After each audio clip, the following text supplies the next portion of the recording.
Well, let me start at what I kind of think is the beginning, about some fundamental beliefs that I've learned over a more than 35-year management career. And the first one, and the one that's always been most important to me since I figured it out, was that my job got easier as soon as I had the right people in the right positions. And one crazy nut running around trying to control everything by himself, which some leaders try to do, just doesn't work. So you've got to get the right people in place. Leadership is so important, and here's why. We have an engagement problem in this country, in the workforce. Maybe other countries too, but my main concern is the United States.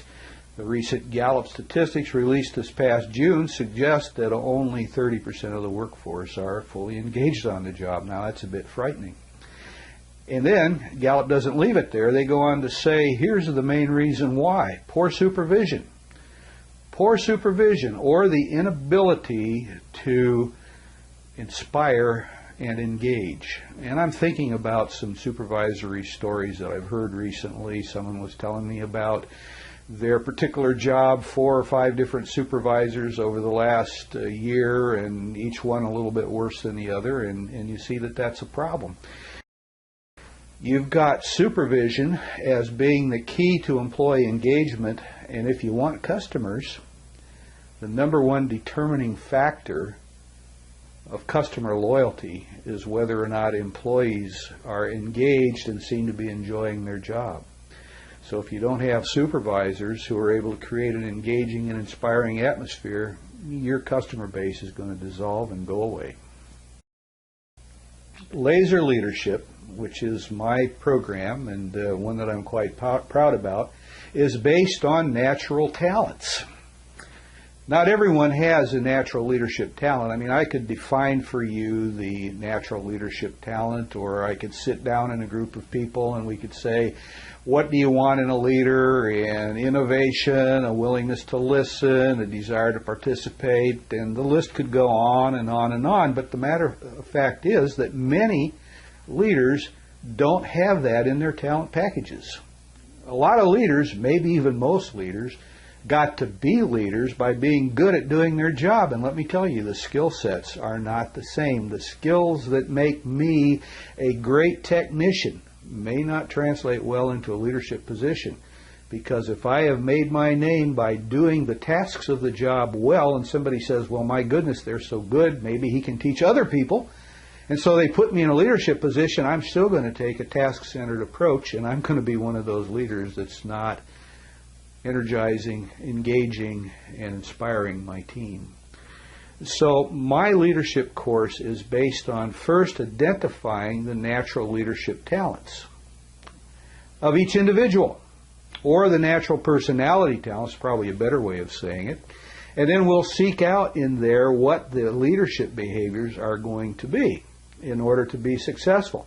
We'll compare those desirable leadership characteristics, those desirable leadership behaviors, if you will, to the natural talent-based behaviors of the individual, and we'll see how many of those key leadership talent behaviors come naturally to the individual. And we may find some significant gaps. For example, one nurse that I've been working with for a while now is in an environment where his job requires him to take charge, but he will tell you he'd rather follow. He'd rather sit in the background. So the question would be, if somebody wants to make him a leader, they've got to deal with a fairly significant talent gap between his natural propensity not to lead and the natural need of the job to have a leader in position. And so you'd have to ask yourself, can I teach that leadership skill? Well, of course you can. But teaching a leadership skill that doesn't come naturally to you comes at a price. And that price is called stress. That price is called energy drain. The further outside your natural talent base you work, the more energy it takes to work, and the more stress that puts on you, and all the things that go along with stress and low energy. I worked for a boss one time, and he had a very successful leadership career.